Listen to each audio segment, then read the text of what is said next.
बिस्मिल्लाहिर्रहमानिर्रहीम। आप देख रहे हैं प्रोग्राम अलिफ लाम मीम और मैं हूं आपका मेज़बान वलीद शेख। आज बात करेंगे ई कॉमर्स के हवाले से। आज हर कोई ई कॉमर्स से एसोसिएट होना चाहता है, हर कोई अपना बिज़नेस ऑनलाइन करना चाहता है या फिर अपने एग्जिस्टिंग बिजनेसेस को ऑनलाइन करना चाहता है। तो इसी हवाले से आज बात करेंगे। यही वजह है कि पाकिस्तान दुनिया का 46th लार्जेस्ट इंडस्ट्री बन चुका है और रवां साल पाकिस्तान ने $10 बिलियन का बिजनेस रेवेन्यू जनरेट किया इस ई कॉमर्स इंडस्ट्री से। और प्रिडिक्ट किया जा रहा है कि 2027 तक $19 बिलियन का रेवेन्यू पाकिस्तान जनरेट करेगा। और ग्लोबल ई कॉमर्स मार्केट की बात की जाए तो ये तकरीबन $19 ट्रिलियन की है और 2030 तक ये प्रिडिक्ट किया जा रहा है, this is according to the latest report by research and markets, कि $48 ट्रिलियन की ये मार्केट बन जाएगी। तो there is a very huge opportunity for all of us in this sector. और फिर इसी सेक्टर के अंदर मज़ीद सब फील्ड्स निकल रही हैं। ड्रॉप शिपिंग की भी बात करेंगे आज, जो कि $284 बिलियन की मार्केट बन चुकी है। और वैसे तो ई कॉमर्स बिज़नेस स्टार्ट करना बहुत आसान है, बट जो इसका फेल होने का रेशो है वो 90% है, यानी इसको सस्टेन करना, इसको रन करना काफ़ी मुश्किल है। So it's not an easy business, it requires a lot of skills to do it successfully. And this is what we will talk about in detail in this program: the challenges, opportunities, how to avail them, and your Sharia questions also. So we have distinguished guests with us. First of all, we have renowned entrepreneur and founder of Rehan Training School, Mr. Rehan Allawala. अस्सलाम वालेकुम sir, कैसे मिजाज हैं, खैरियत से हैं? और फिर उनके साथ तशरीफ़ फरमाए हैं मुल्क के मारूफ industry expert and founder of skills rater, doctor Gulfam Khalid Khan. अस्सलाम वालेकुम सर, कैसे मिजाज हैं, खैरियत से हैं आप? और फिर हमारे साथ मौजूद हैं मुल्क के मारूफ आलिम दीन और असिस्टेंट प्रोफेसर हमदर्द यूनिवर्सिटी, चेयरमैन शरिया बोर्ड, ज़राई तरक्याती बैंक के, डॉक्टर मुफ्ती वसी फसी भट्ट साहब। अस्सलाम वालेकुम सर, कैसे मिजाज है, खैरियत से? तो सबसे पहले मैं गुफ्तगू का आगाज़ रेहान अल्लाहवाला साहब से करना चाहूँगा, क्योंकि ई कॉमर्स के हवाले से इन्होंने बड़ा ज़बरदस्त ई कॉमर्स, AI और जदीद तर्ज के ऊपर एक स्कूल कायम किया। तो मैं चाहूँगा कि सबसे पहले रेहान साहब से गुफ्तगू आगाज़ किया जाए और कुछ बताएं कि क्या काम कर रहे हैं इस हवाले से। जी बहुत शुक्रिया। हमारा स्कूल इंटरनेट ईजाद होने और AI ईजाद होने के बाद दुनिया में कहीं स्कूल ईजाद नहीं हुआ। यानी इकबाल का एक शेर है कि खिर्द को ग़ुलामी से आज़ाद कर, सोच को ग़ुलामी से आज़ाद करें, पुरानी सोच को ज़ाया कर दें। लेकिन जैसे फॉर एग्ज़ाम्पल जो ज़माना बदल गया है कि हर इंसान बाज़ार में या दुनिया में मोबाइल के साथ काम करता है ना, लेकिन स्कूलों में मोबाइल लाने पे पाबंदी है। हमारे स्कूल में किताबें लाने में पाबंदी है, लैपटॉप और मोबाइल के साथ पढ़ाते हैं। और हम ये एक एक्सपेरिमेंटल स्कूल चला रहे हैं कि हम दिखा सकें कि ये भी पॉसिबल है और कैसे किया जाएगा, उसके प्रोसेसेस क्रिएट कर रहे हैं जाके और स्कूल्स भी उसको रेप्लिकेट कर सकें। इसके अंदर लीडर्स बाय एक्सीडेंट पैदा होते हैं। किसी क्रिकेटर को हम कहते हैं आप मुल्क चला लें, चलें भाईजान, आप मेहरबानी कर दें।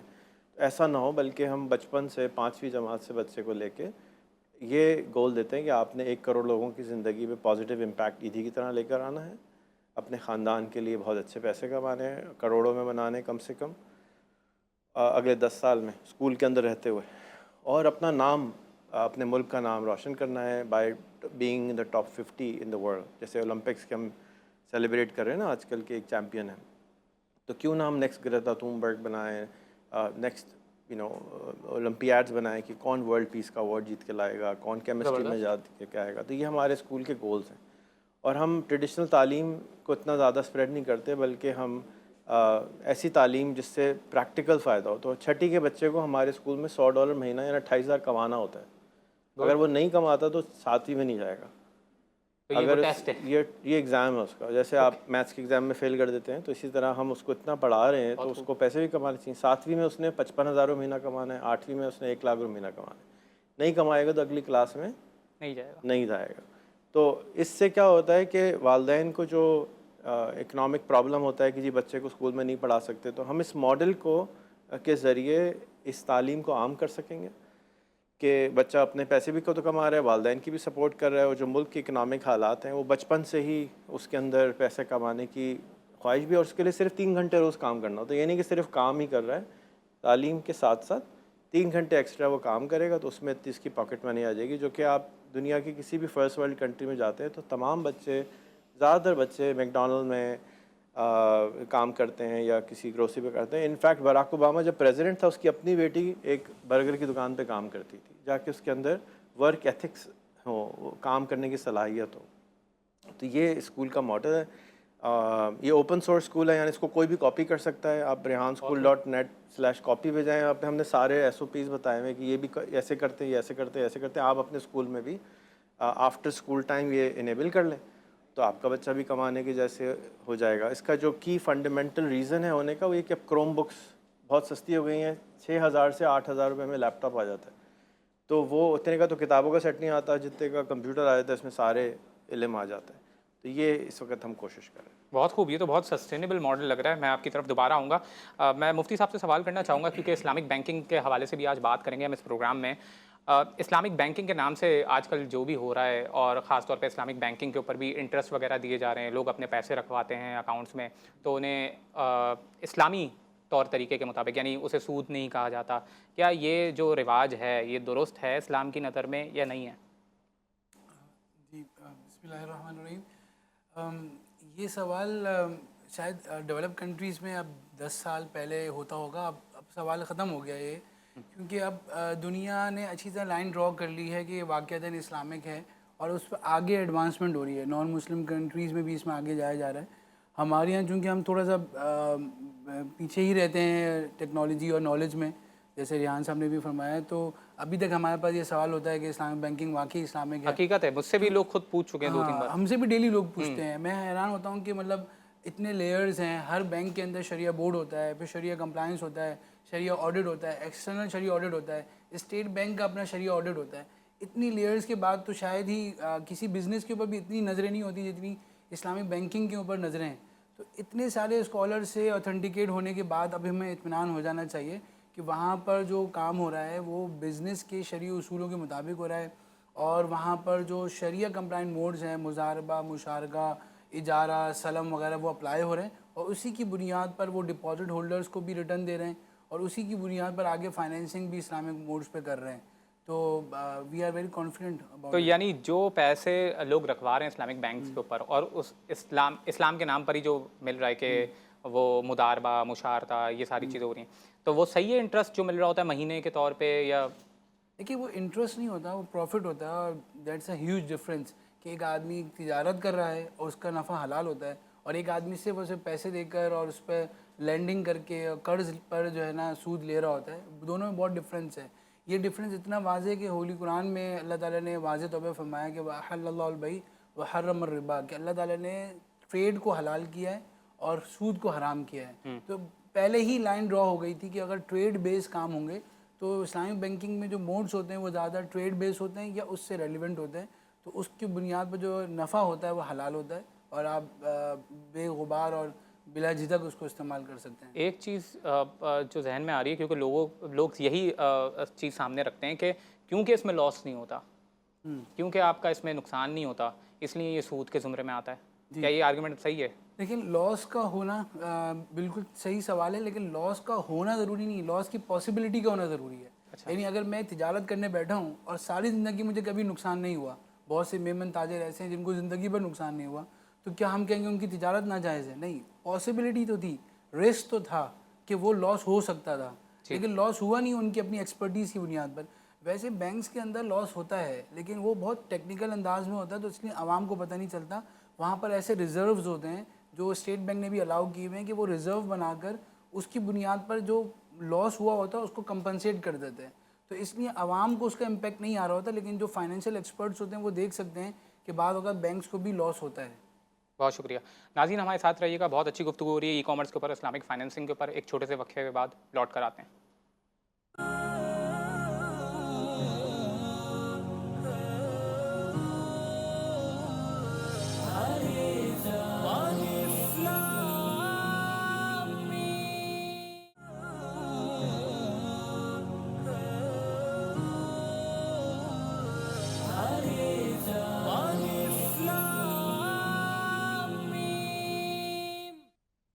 खुशामदीद नाजरीन, आज हम बात कर रहे हैं ई कॉमर्स के हवाले से, और हमारे साथ मौजूद हैं मुल्क के मारूफ इंडस्ट्री एक्सपर्ट और founder skills rater doctor Gulfam Khalid Khan साहब।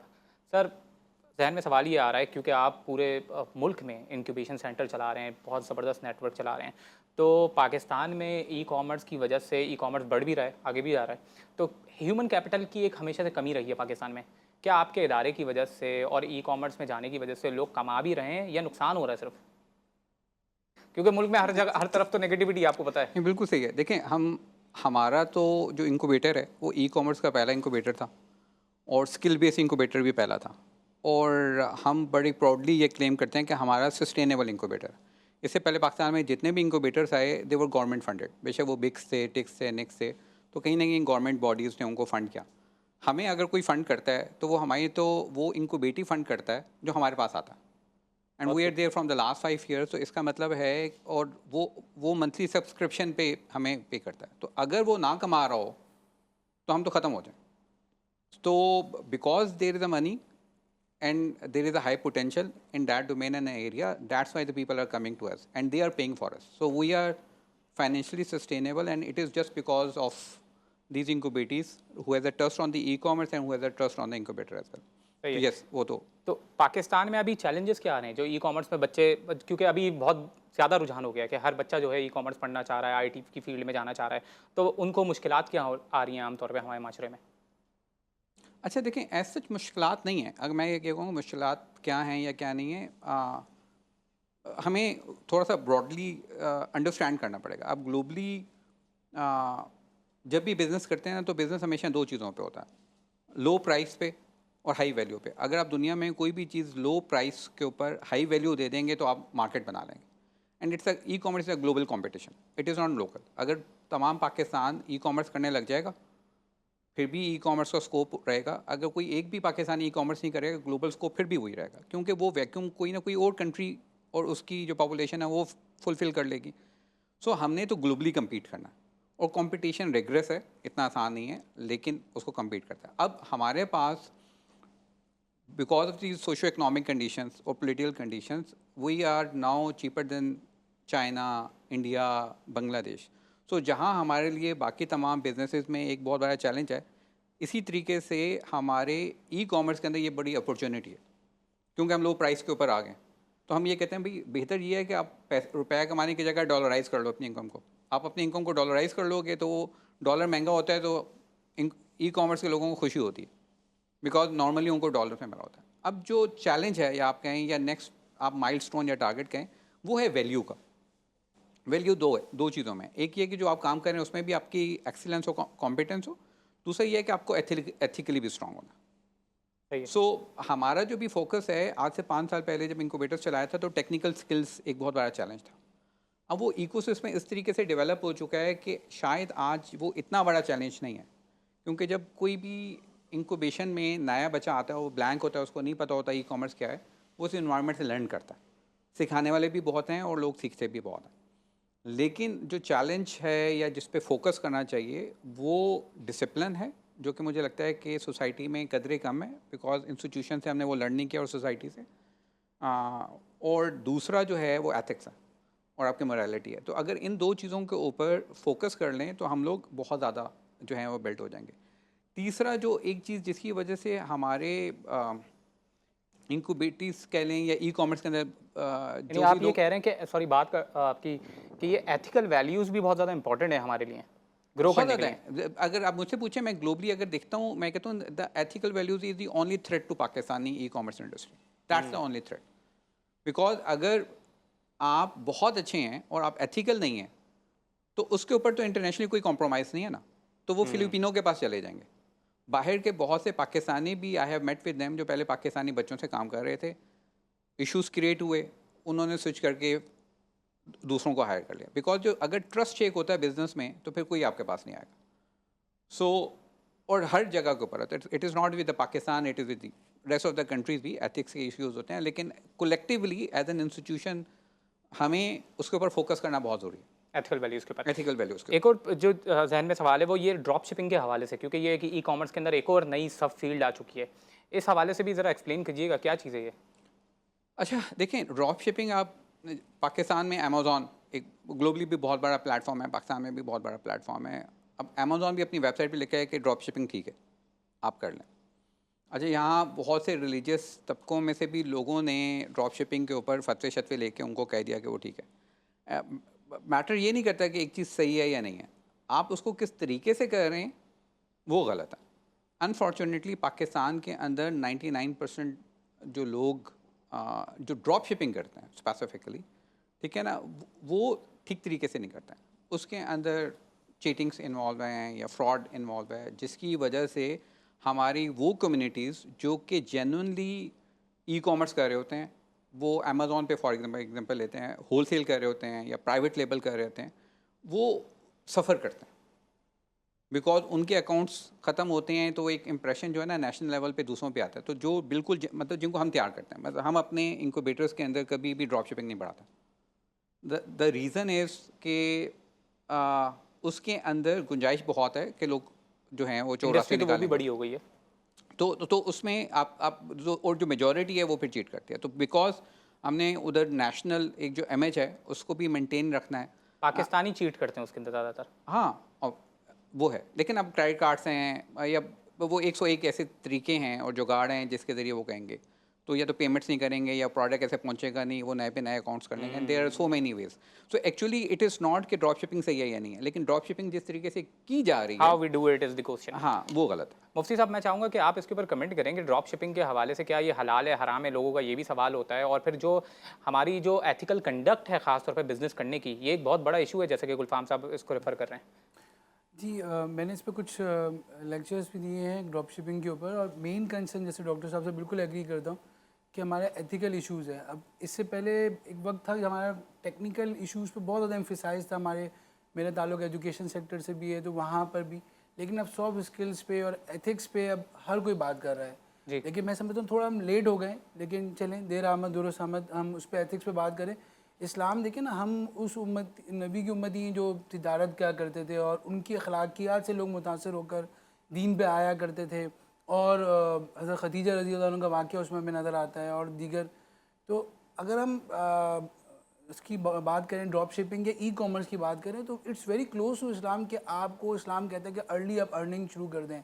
हमारे नबी सल्लल्लाहु अलैहि वसल्लम 10 साल के थे कि वो बकरियों को चराया करते थे। उन्होंने कभी भी अपने चचा पे डिपेंडेंट नहीं हुए कि मैं वालिद नहीं है तो मैं उनसे अर्निंग मांगूं, बल्कि उन्होंने खुद से अपनी अर्निंग शुरू की 10 साल यानी की। 18 साल का इंतजार नहीं करना है। 18 साल का इंतजार नहीं किया। मैं अक्सर अपनी यूनिवर्सिटी के स्टूडेंट्स को कहता हूँ कि तुम लोग ग्रेजुएशन में बैठे हो और अभी तक वालिद साहब से पॉकेट मनी मांग रहे हो। हालांकि इस दौर के अंदर तो 6 साल का 7वीं क्लास का बच्चा अर्न कर रहा है और बाहर जो है लोग कमा रहे हैं छोटी उम्र से। तो एक तो ये बात भी है। दूसरी बात ये है कि एक जैसे आप अगर बात करें तो एंटरप्रेन्योरशिप में एक कॉन्सेप्ट होता है बर्ड इन हैंड का, कि आपके पास जो रिसोर्सेज हैं आप उसको कैसे यूज़ कर रहे हैं। ठीक है, तो हाँ, अगर हम देखते हैं कि एक सहाबी हुज़ूर सल्लल्लाहु अलैहि वसल्लम के पास आते हैं, मांगते हैं, तो आप मशहूर वाक़या है कि आप उनको फरमाते हैं कि तुम्हारे घर में क्या है, तो फरमाते हैं एक टाट है और एक प्याला है। तो आप उसको बेचते हैं 2 दिरहम में, और 1 दिरहम से कहते हैं कि अपने घर में खाने पीने का करो, और 1 दिरहम से कुल्हाड़ी लेके आओ, और 15 दिन तक नज़र नहीं आना कि तुम उसको अर्निंग करो।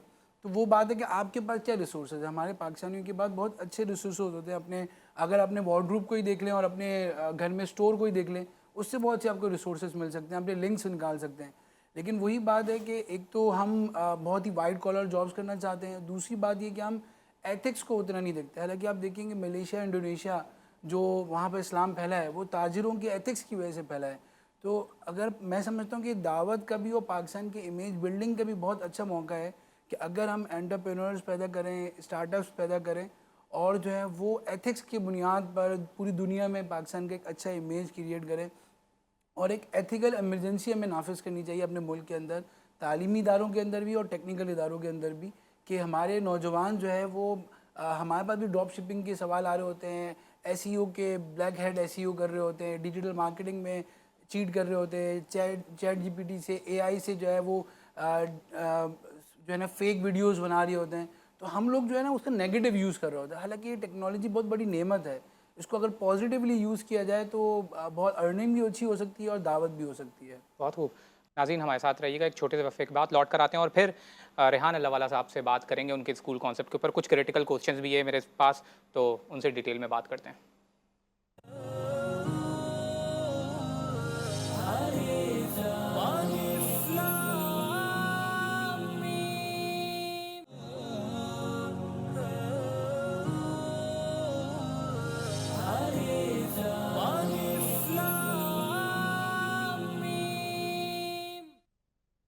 खुशामदीद नाजरीन, आज हम बात करें ई कॉमर्स इस्लामिक बैंकिंग के हवाले से। हमारे साथ मौजूद हैं मुल्क के नामवर एंटरप्रेन्योर और founder Rehan training school, Rehan Allahwala साहब।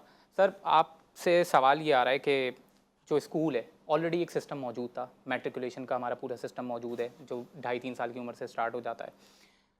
ओ लेवल से ए लेवल्स भी मौजूद है। अब आपका ये जो स्कूलिंग सिस्टम है, तो how do you put it कि ये हम किस तरह से बच्चा फिर फिट होगा? यानी एक तालीमी निज़ाम ऑलरेडी चल रहा है, हम कहीं पे जॉब पे जाते हैं, गवर्नमेंट जॉब पे अप्लाई करते हैं, तो वो कहते हैं कि भाई आपके पास डिग्री है, अगर आपने मैट्रिक नहीं किया तो ऑब्वियसली इंटर नहीं कर सकते, इंटर नहीं किया तो फिर आप ग्रेजुएशन नहीं कर सकते, तो उस बुनियाद के ऊपर आपको नौकरियाँ भी नहीं मिलेंगी। तो ये आपका सिस्टम चलता कैसे? फिर आपका जो एडमिशन क्राइटेरिया वो क्या है? यानी किस उम्र में बच्चा आपके स्कूल में दाखिला ले सकता है? एक एक करके कर लो। जी जी। हम 10 साल की उम्र में लेते हैं स्टूडेंट को 5th क्लास में, 5th क्लास में लेते हैं। और उसके बाद उसको 5th 6 7 8 हमारे सिस्टम से गुजरता है। फिर हम उसको 2 साल में मैट्रिक करा देते हैं। तो उससे पहले से उसके बाद 4th ऑप्शन 4 क्लासेस पढ़ी हुई होनी चाहिए उसने? 4 पढ़ी हों, 5वीं पढ़ी हों, और 5th में लेते हैं, दोबारा भी 5th में आते हैं। हमारे पास मैट्रिक करके भी लोग आते हैं, 5th में जाते हैं। हमारी ओल्डेस्ट स्टूडेंट 63 साल की है। और अगर किसी ने बिल्कुल स्कूल ना पढ़ा हो फिर नहीं लेते, फिर नहीं। लिए में लेकिन नहीं लेते। उसके अलावा हम GED ऑफ़र करते हैं, जो कि अमेरिकन हाई स्कूल की डिग्री है। उसके इक्वलेंसी होती है, वो ओ लेवल की तरह से आपको IBCC से यहाँ पे इक्वलेंसी मिल जाती है इंटरमीडिएट की। उसमें आपको लिखना नहीं होता, क्योंकि कंप्यूटर पे बैठ के एग्ज़ाम देना होता है। तो जो लिखना वाले जो एग्ज़ाम्स हैं, हमारा प्लान है कि हम अपना बोर्ड भी रजिस्टर करा रहे हैं जिसमें लिखना ना पड़े और कंप्यूटर पे बैठ के ही एग्ज़ाम दे सकें। टिल दैट टाइम वो हमारा बोर्ड आएगा, अगले 4 साल में हम लोग कोशिश कर रहे हैं। लेकिन अभी हम रेगुलर जो मैट्रिक है वो करा रहे हैं। ठीक है, तो ये कितना टाइम लगता है इसमें? यानी 5वीं जमात से आपके पास बच्चा दाखिला लेगा तो हमारा मैट्रिक तक या वो जो हमारे पास 2 ऑप्शन हैं। एक 4 साल हमारे पास ले आएँ, 5th 6 7 8 में ले आएँ, 8वीं में ले जाएँ, 9th में, और 9th 10 कहीं से भी करा दें। ठीक है। लेकिन जो हमारा ग्रैंड प्लान है वो है 8 इयर्स का, जाके हम उसको एक बड़ा लीडर बना सकें, एक्सीडेंटल लीडर ना बनाएं। आपके मुल्क के पानी का मसला कौन सॉल्व कर रहा है? कोई है? कोई भी नहीं है। बिजली का, रोड का, गटर का। हमारे स्कूल में हर बच्चे को वाला का कॉन्सेप्ट दिया जाता है कि आपने अपनी ज़िम्मेदारी बनानी है कि आपने अगले 8 साल तक सिर्फ यही पढ़ना है कि पानी का मसला कैसे ठीक होगा, गटर का मसला कैसे ठीक होगा। और फिर आपका उस पर कारोबार शुरू कराया जाता है 9th क्लास में। 9 10 11 12 में उसको उसी कारोबार को, क्योंकि ट्रेनिंग पहले मिल रही थी, अब पढ़ाई क्या होती है, 6ठी के बच्चे 5वीं के बच्चे को साल में 200 इंटरव्यूज़ देने होते हैं, 200 इंटरव्यूज़ लेने होते हैं, जाके उसकी ज़बान की जो गिरा है, जो हज़रत मूसा ने दुआ में मांगी है कि जी मेरी ज़बान की गिरा खोल दीजिए, तो वो गिरा खुल जाती है उसकी।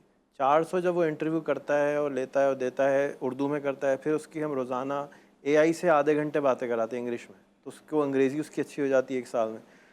6th क्लास में जब आता है तो उसने साल में 200 सब्जेक्ट एक्सपर्ट के इंटरव्यू करने हैं। आप तो जैसे यहाँ बुला के लोगों से सब्जेक्ट एक्सपर्ट से इंटरव्यू करते हैं ना, हमारे हर स्टूडेंट ने हर रोज़ सब्जेक्ट एक्सपर्ट लिंक्डइन से तलाश करना है, उससे दोस्ती करनी है, उसका इंटरव्यू करना है उसी सब्जेक्ट का। पानी वाले बच्चे ने पानी वाले का एक्सपर्ट का करना है।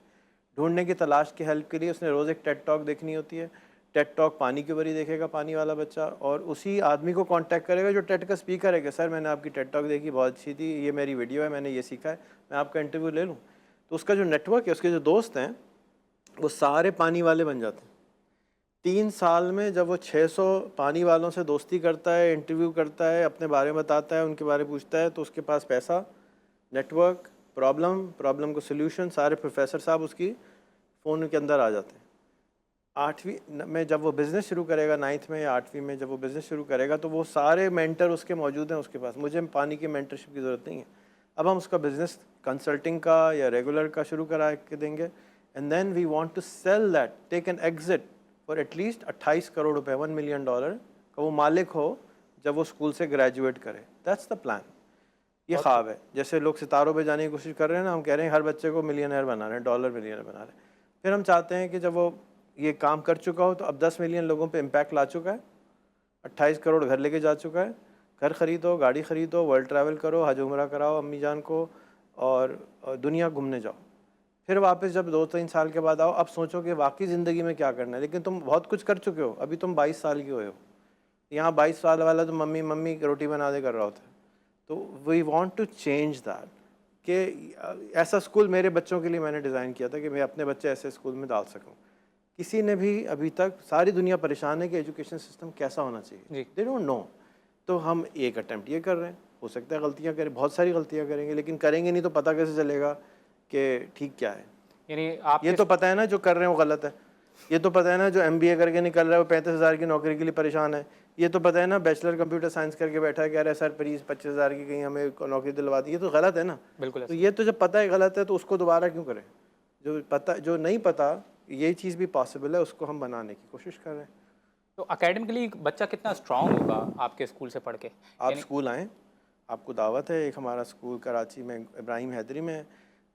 आप उनके वालिदैन बिल्कुल मुतवस्सित घरानों के हैं, आप उनके साथ 1 घंटा गुजार लें, आपको खुद ही आटे दाल का भाव पता चल जाएगा। ज़बरदस्त। इंशाल्लाह आपके और स्कूल आप में भी एक ऑनलाइन भी प्रोग्राम, उनसे मुलाकात कर सकते हैं। उसके स्कूल में भी एक प्रोग्राम करेंगे इंशाल्लाह।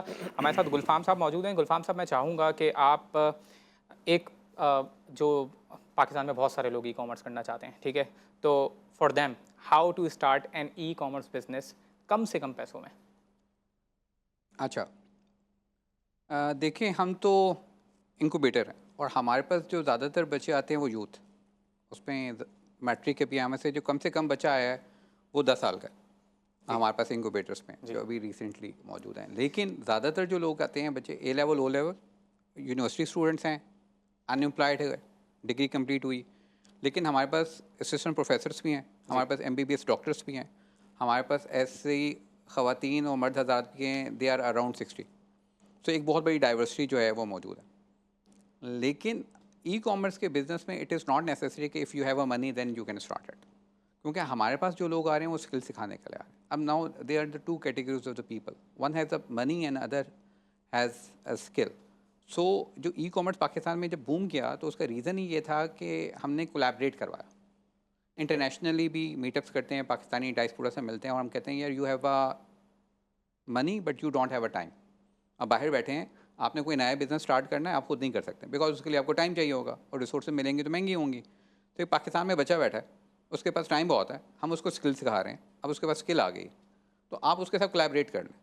सो हमारे पास जब बच्चे आते हैं तो हमारे पास 5 पाथवेज होते हैं जिससे वो ई कॉमर्स करता है, या एम्प्लॉयमेंट है, जी, या वो फ्रीलांसिंग करेगा, या वो एसेट क्रिएट करेगा अपने, या वो एज एन इन्वेस्टर के तौर पे ज्वाइन करता है, या वो अपना स्टार्टअप या एजेंसी बनाना चाहता है। और ये भी हो सकता है कि आप शुरू करें एम्प्लॉयमेंट से और फिर चलते जाएं, फ्रीलांसिंग करें, दूसरी चीज़ें करें। अच्छा, फ्रीलांसिंग में भी हम ये कहते हैं कि आप सबसे पहले फ्रेंड फैमिली और सर्कल से स्टार्ट हो, फिर हमारी जो इंटरनेशनल डायस्पोरा है आप उनके साथ मिलें, कोलैबोरेट करें।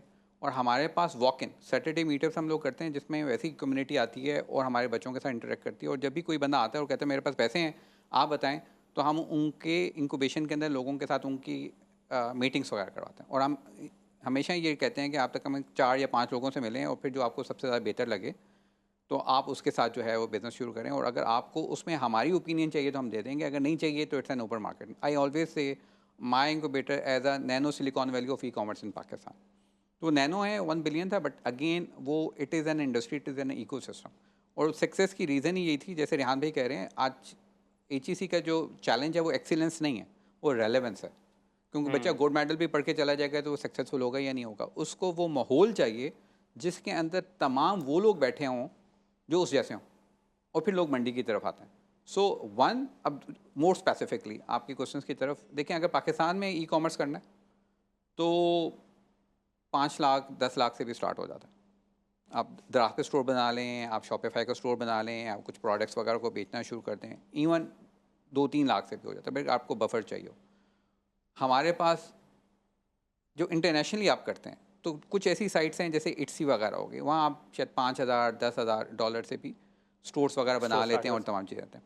होलसेल का अगर बिज़नेस है उसमें जो इन्वेस्टमेंट रिक्वायर्ड होती है जनरली वो आपके पास 15,000 20,000 डॉलर अगर होनी चाहिए। अगर आप प्राइवेट लेवल में जाते हैं तो वहाँ आपके पास तकरीबन मिनिमम 30,000 डॉलर से लेकर 1 लाख डॉलर तक कि आपके पास अगर अमाउंट हो तो आप जो हैं वो कर सकते हैं। तो बहुत बड़ी रेंज है जहाँ आप देखें कि पाकिस्तानी आप 2-3 लाख से भी स्टार्ट कर सकते हैं। और हमारे पास कम्युनिटी में ऐसे भी लोग हैं जो कि अगर अमेज़ॉन PL का बिज़नेस लेते हैं एज अ सर्विस प्रोवाइडर तो वो उन लोगों से लेते हैं जो कम अज़ कम उनके पास इन्वेस्टमेंट 1 लाख डॉलर की होती है। उससे कम की नहीं लेते। तो the range is very different. और इसी वजह से, क्योंकि अच्छा आपने शुरू में स्टैट्स शेयर किए, अगर आप ये देखें ना, by 2045 90% of the total business will shift towards e commerce. So actually e commerce क्या है? वो दुनिया में जो सारा कारोबार चल रहा है वो ऐसा ऐसा ई के तरफ जा रहा है। बहुत बहुत शुक्रिया गुलफाम साहब। मुफ्ती साहब, मैं चाहूँगा कि आखिर में आप एक पैगाम दे दें पाकिस्तानियों के लिए ख़ास तौर पे, क्योंकि आपको पता है यहाँ पे धोखाधड़ी, फ्रॉड, अनएथिकल प्रैक्टिसेस इस ई कॉमर्स बिजनेस में इन सर्विसेज फराहम करते हैं हम बाहर, हमारी बड़ी ख़राब इमेज बन गई है इस वजह से। तो क्या पैगाम देंगे कि इस्लामी नुक्ता नज़र से क्या ये सारे काम करना दुरुस्त हैं या नहीं है, ई कॉमर्स में आगे बढ़ना? क्योंकि एक सोच मुसलमानों में एक ये भी है कि नहीं, ज़्यादा ये तो मादा परस्ती हो जाएगी अगर हम ई कॉमर्स इंडस्ट्री में ज़्यादा काम करेंगे, नहीं हम अर्निंग के ऊपर ज़्यादा फोकस करेंगे, हम बिज़नेस के ऊपर ज़्यादा फोकस करेंगे, तो नहीं, ये तो हमारा मज़हब कहता है कि नहीं, आखिरत के ऊपर तवज्जो दो और दुनिया के ऊपर तवज्जो नहीं दो, ज़्यादा ना कमाओ। तो एक मैं चाहूँगा कि पैगाम दें कि इस प्रोग्राम के ज़रिए। इसी जुमले ने हमें बहुत ज़्यादा पीछे कर दिया है कि बस ये सब कुछ यहीं रह जाएगा। हालांकि मैं अपनी ट्रेनिंग्स में बात करता हूँ, यही जाएगा हमारे साथ। देखिए, जितना बड़ा आपका बिज़नेस होगा उतना आपका इम्पेक्ट होगा। और ये दुनिया इस वक्त ख़ासतौर पर जो इंटरनेशनल हालात हैं, उसने प्रूव कर दिया कि जो इकनॉमिक की वॉर है, ठीक है, और आप वही कंट्री आगे जाएगी, वही कौम आगे जाएगी जो इकनॉमिकली सस्टेनेबल होगी, पावरफुल होगी। इसलिए हम देखते हैं कि आप देखें, अशरा मुबशरा में 6 बड़े ताजिर थे, ठीक है, और ऐसे ताजिर थे जिनके 10,000 ऊँट जो है वो एक वक्त में सदक़े में दे दिया करते थे। तो उनकी अर्निंग क्या होगी? तो ये कॉन्सेप्ट हमारा नहीं है कि इस्लाम में कि आप बस गुजारे लायक करें, बल्कि आपका ये कि आप ज़्यादा एक्सेल करें, ज़्यादा लोगों में इम्पैक्ट क्रिएट करें। आपके जितना बड़ा बिजनेस होगा उतना ही ज़्यादा आपके जो है ना एम्प्लॉयमेंट आप क्रिएट करेंगे। जितने घरों में चूल्हा जलेगा आपकी वजह से, सारा आपके लिए सदका जारिया होगा। तो और ख़ास तौर पे ई कॉमर्स में तो स्किल है। मैं अक्सर अपने लोगों को कहता हूँ कि भाई आप चैरिटी में जो है ना एम्पावरमेंट शुरू करें, कि आप बजाय इसके, वो कहते हैं ना कि मछली खिलाने से बेहतर है मछली पकड़ना सिखा दें। कि अगर आपने लाख रुपए चैरिटी करनी है तो आप 10 लोगों को एक इनके इंक्यूबेशन में या रिहान साहब के स्कूल में ट्रेनिंग दिला दें, कहीं पे भी ट्रेनिंग दिला दें, वो जब तक अर्न करते रहेंगे आपके सदका जारिया होगा। तो ये कॉन्सेप्ट बहुत बड़े लेवल पे हमें चेंज करना पड़ेगा कि जो सारा हम दुनिया का काम कर रहे हैं ये हमारा दीन है, और हमारे दीन ने तो हमें कहा कि वो ताजिर अंबिया किराम के साथ होगा जो अमानतदार होगा और सच्चा होगा। तो ये फजीलत तो किसी मुफ्ती के लिए भी नहीं है, बल्कि ये फजीलत तो उस ताजिर के लिए है जो एथिक्स पे काम कर रहा है। तो वो फ्रॉड तो पहले से था, लेकिन अब जो है एक्सपोज हो गया थोड़ा सा। तो अब हमें अपने एथिक्स पे, अपनी कौम के एथिक्स पे बहुत ज़्यादा मेहनत करनी है, ताकि कौम जब इंटरनेशनल ग्लोबल विलेज में जाए तो मुसलमानों की अच्छी नुमाइंदगी करे। वरना एक जुमला अक्सर कहा जाता है कि जहाँ पर आपने इस्लाम को फैलाना है वहाँ मुसलमानों को हटा दें, तो इस्लाम तो अपनी फैलना शुरू हो जाएगा। तो हमें इस जुमले को रिवर्स करना है कि मुसलमान अपने एक्शन से जो है दाई बनते हैं और दीन की फ़रोग का ज़रिया बनते हैं। रेहान साहब, आप कुछ कह रहे थे? कितनी कॉस्ट में ई कॉमर्स शुरू होता है? तो मैं सजेस्ट करूँगा कि हर मोहल्ले में करियाने की दुकान होती है, जी। और कोई करियाने वाला, ज़्यादातर करियाने वाले दराज पे और ऑनलाइन अपना माल व्हाट्सएप पे भी नहीं बेचते। तो घर के ख़वातीन या बच्चों को चाहिए कि उनके साथ पार्टनरशिप करें, उनके लिए दराज की दुकान खोलें, 2000 रुपये में खुल जाती है, और वहाँ से इब्तिदा हो जाती है आपकी ई कॉमर्स पे। जब आपकी ट्रेनिंग हो जाती है दराज पे, फिर आप अमेज़ॉन पे चले जाएँ, एटसी पे चले जाएँ, दूसरे प्लेटफॉर्म पे चले जाएँ। और ये चीज़ हमारे हर करियाने वाले को सीखनी चाहिए, क्योंकि लोग ये समझते हैं कि अगर इस मोहल्ले में खाली नहीं, देखिए दराज नेशन वाइड डिलीवरी करता है, 100 रुपये 150 रुपये लेता है जी। और आपके जो छोटे इलाके हैं वहाँ पर आपका माल नहीं जा रहा है। तो अगर आप अपने मोहल्ले की चीज़ को ग्लोबल, यानी पाकिस्तान एक 250 मिलियन का मुल्क है, बहुत बड़ा मुल्क है, उस पर लेकर आएँ, स्टेप 1 2000 रुपये से ई कॉमर्स शुरू हो जाती है। बहुत खूब। मैं बहुत शुक्रगुज़ार हूँ रेहान अल्लाहवाला साहब का, डॉक्टर मुफ्ती फसी भट्ट साहब का और प्रोफेसर गुलफाम साहब का कि उन्होंने अपना कीमती वक्त इस प्रोग्राम के लिए निकाला, हमारे स्टूडियो में तशरीफ़ लाए। नाज़रीन, आपने गुफ्तगू समाअत फरमाई हमारे मेहमान की, और जिससे यही जो इस प्रोग्राम का मकसद था वो यही था कि इंडस्ट्री एक्सपर्ट्स और बेसिकली जो ऑलरेडी निज़ाम में तालीम मौजूद है उसके बरक्स जो निज़ाम तालीम इंट्रोड्यूस करवाया जा रहा है, एक मॉडर्न तरीके के ऊपर स्कूल कायम किया जा रहा है, उन लोगों से आपको तारुफ़ करवाएं। और ख़ास तौर पे ये जो हमारा मिजाज है, अपॉर्चुनिटी तो इसमें कोई शक नहीं है कि बहुत बड़ी है। आज ग्लोबली 19 ट्रिलियन डॉलर की इंडस्ट्री है, और तकरीबन 5 सालों के अंदर ये 48 ट्रिलियन डॉलर की इंडस्ट्री बनने वाली है ग्लोबली। तो हमारे लिए, पाकिस्तानियों के लिए जो इकोनॉमिकली बहुत सफ़र कर रहे हैं, बहुत बड़ी अपॉर्चुनिटी, इसमें कोई शक नहीं है, मगर उसके लिए हमें फ्रॉड, धोखाधड़ी और अनएथिकल प्रैक्टिसेस से दूर रहना पड़ेगा अगर हमें ग्लोबली अपने आप को मनवाना है। तो लिहाजा फिर किसी नए मौजू के साथ आपके सामने हाजिर होंगे, तब तक के लिए अपने मेज़बान वलीद शेख को दीजिए इजाज़त।